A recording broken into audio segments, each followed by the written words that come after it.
Hey guys, this is NK. இது NK View. நாம் இன்னைக்கு கருப்பு படம் இல்லை கம்பேக் படத்தோட ரிவ்யூ பற்றி பார்ப்போம். சூர்யா, அஜய் பாலாஜி, த்ரிஷா மற்றும் பலரால் நடித்த கருப்பு படத்தோட ரிவ்யூ தான் இது. இந்த படம்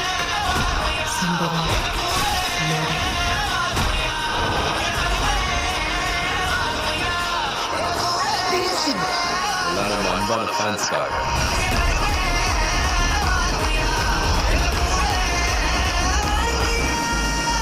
படத்தோட ஸ்டோரி லைன் என்னென்னா, ஒரு கேரளாவிலேருந்து ஒரு ஃபேமிலி அப்பாவும் பொண்ணும் வந்து ஒரு ட்ரீட்மெண்ட்டுக்கோசரம் தமிழ்நாட்டுக்கு வர்றாங்க. சென்னை வரும்போது அங்கே வந்து ட்ரெயினை விட்டு இறங்கும்போதே அவங்க கொண்டு வந்த ட்ரீட்மெண்ட்டுக்காக கொண்டு வந்த நகை எல்லாமே வந்து திருட்டு போயிடுது. அதை வந்து கோர்ட்டு மூலிமா திருப்பி வாங்குறாங்களா இல்லையா, போலீஸ்லேருந்து ரெக்கவர் பண்ணாங்களா, அது திருப்பி வாங்குறாங்களா, அதுக்கு லாயரு அவங்கள அந்த சைட்லேருந்து என்ன தடையெல்லாம் வருது, அதில் வந்து ஹீரோவான நம்ம சூர்யா என்னென்னலாம் பண்ணுறாரு அப்படிங்கிறதான் இந்த படத்தோட ஒரு ஒன்லைன். இந்த படத்தில் ஆர்ஜே பாலாஜி தான் வந்து ஆன்டகனிஸ்டாக ப்ளே பண்ணியிருக்காரு. நிறைய பேர் எஸ்ஜே சூர்யாலாம் சஜஸ்ட் பண்ணாங்க. ஆனால் வந்து எல்லா படத்துலையுமே அவர் வரனால பண்ணியிருந்தா செம்மையாக பண்ணியிருப்பார், அதில் மாற்று கருத்தே கிடையாது.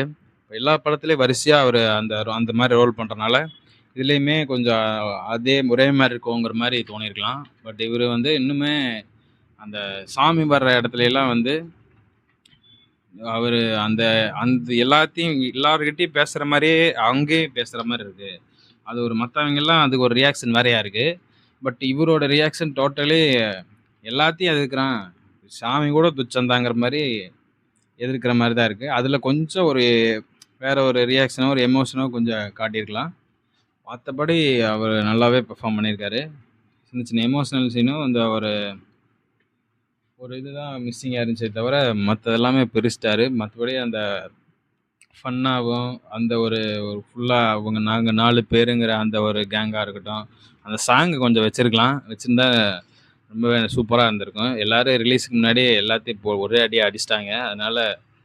அதனால இல்லைனாலும் பிளேஸ்மெண்ட் சரியாக அமையல. அந்த பாட்டு ஃபுல் சாங் வைக்கிறக்கும் ஒரு பிட்டாக தான் வைக்கிற மாதிரி பேக்ரவுண்டில் வர மாதிரி தான் அந்த சாங் ஃபுல்லாகவே அமைஞ்சிருக்கு.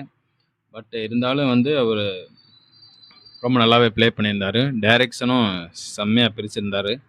ஆஃப்டர் ரொம்ப லாங் டைம் 10 இயர்ஸுக்கு அப்புறம், சொல்லப்போனால் ஒரு 13 வருஷத்துக்கு அப்புறம் சூர்யா அவரோட ஒரு கம்பேக் படமாக அமைச்சு கொடுத்ததுக்கு ஆர்ஜே பாலாஜிக்கு நன்றியும் வாழ்த்துக்களும்.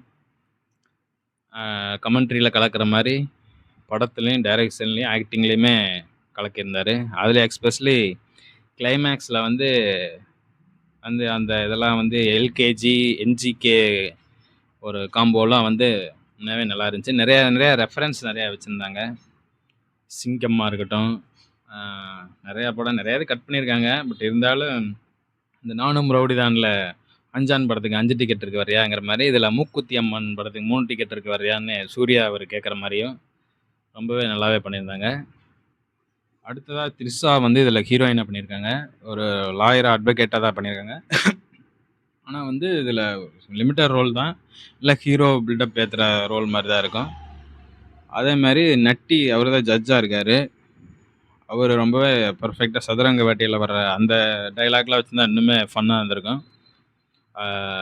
அதில் ஜட்ஜாக இப்போ அவர் நல்லாவே ப்ளே பண்ணியிருந்தார். இப்போ எல்லா படத்துலேயும் வந்து லாயரு அட்வொகேட்டு நடக்கிற கஸ்டமருக்கும் இந்த மாதிரி அட்வொகேட்டுக்கு இருக்கிற பிரச்சனை, அது வந்து ஜட்ஜை வந்து நடுநிலையாக காட்டுவாங்க. அது இவங்களுக்குள்ளே தான் எல்லாமே நடக்கும். பட் இதில் ஜட்ஜே கரப்ஷனாக இருந்தால் எப்படி இருக்குங்கிற ஒரு காட்டியிருக்காங்க. பட் மோஸ்ட் ஆஃப்லி கோர்ட்டில் அந்த மாதிரிலாம் பெரும்பாலும் இருக்காதுன்னு அட்வொகேட்டில் இப்போ வீடியோ போட்டுட்ருக்காங்க. அதை ஒரு ஃபன்னாக 2-8 கமர்ஷியலாக காட்டியிருக்காங்க. அதுபடி நட்டி அவர் ரொம்பவே நல்லா நடிச்சிருந்தார். அவர் அந்த கடவுள் அந்த மாதிரி வரும்போது அவர் கொஞ்சம் பயந்த விதமும் அது வந்து ரொம்பவே நல்லாவே கன்வே ஆயிருந்துச்சு. ஏன்னா ஃபாரின் இங்கிலீஷ் கடவுளாக இருந்தால் கூட பாவ மன்னிப்பு கேட்டலாம், இவர் கருப்பு சாமி, இவர் வந்து தீர்த்துட்டு தான் பேச்சுவார்த்தையே நடத்துவார் அப்படிங்கிற டைலாக்லாம் ரொம்பவே சூப்பராக இருந்துச்சு. அடுத்து இதில் இன்னொரு செகண்ட் ஹீரோன்னு சொன்னால் சாய் அபியங்கர் தான். சாய் அபியங்கர் வந்து ரீசெண்டாகவே ஒரு ஆல்பம் சாங்லேருந்துவே நம்ம ஃபாலோ பண்ணிகிட்ருக்கோம். ரொம்ப சூப்பராக பண்ணியிருக்காரு. கட்சி சேரையிலேருந்து விழி வீக்கிற இன்னும் நிறையா ஆல்பம் சாங்லாம் நிறையா ரொம்பவே சூப்பராக இருக்கும். பவளமல்லி வகையில் ரீசெண்ட் இது வரைக்குமே செம்ம ஹிட் அடிச்சிருந்தாரு.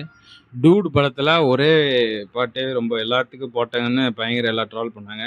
பட் அந்த ஆல்பமே செம ஆல்பம். கண்ணுக்குள்ளையாக இருக்கட்டும், ஊரும் பிளட்டாக இருக்கட்டும், இடையில ஒவ்வொரு பிஜிஎம்மும், அந்த ட்ரெயின் மெட்ரோவில் வர ப்ரொபோசல் பிஜிஎம் எல்லாமே சூப்பராகவே பண்ணியிருந்தார். ஒரு நெப்போ கிட்னாலே அதை நம்ம அவாய்ட் பண்ணணும்னு அவசியம் இல்லை. அவர் டேலண்ட் உண்மையாகவே செம்ம டேலண்ட்டு.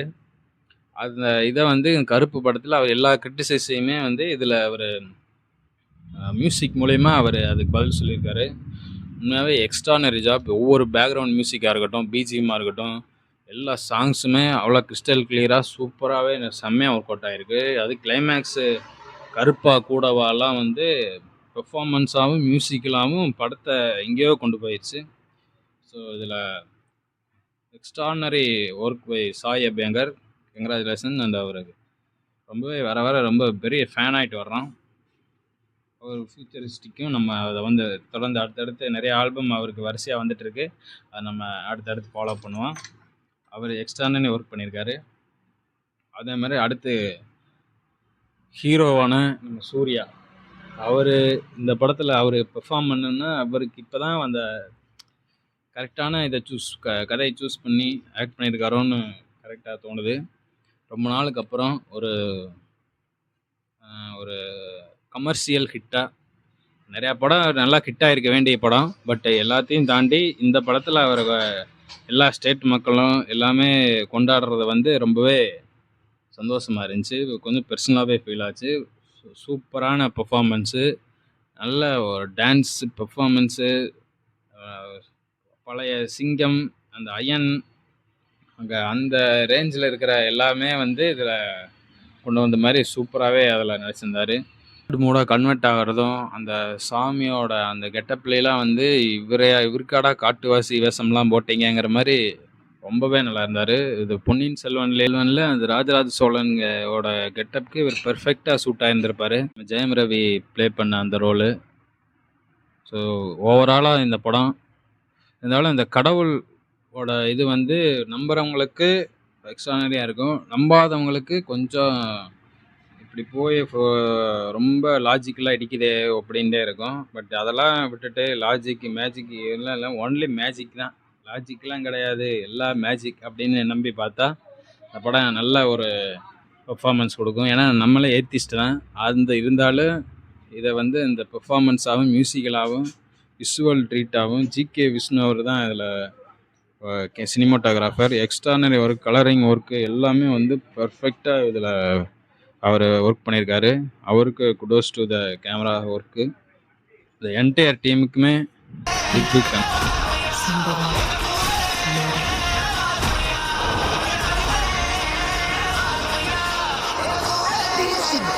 எல்லாரும் அன்பான ஃபேன்ஸ்க்காக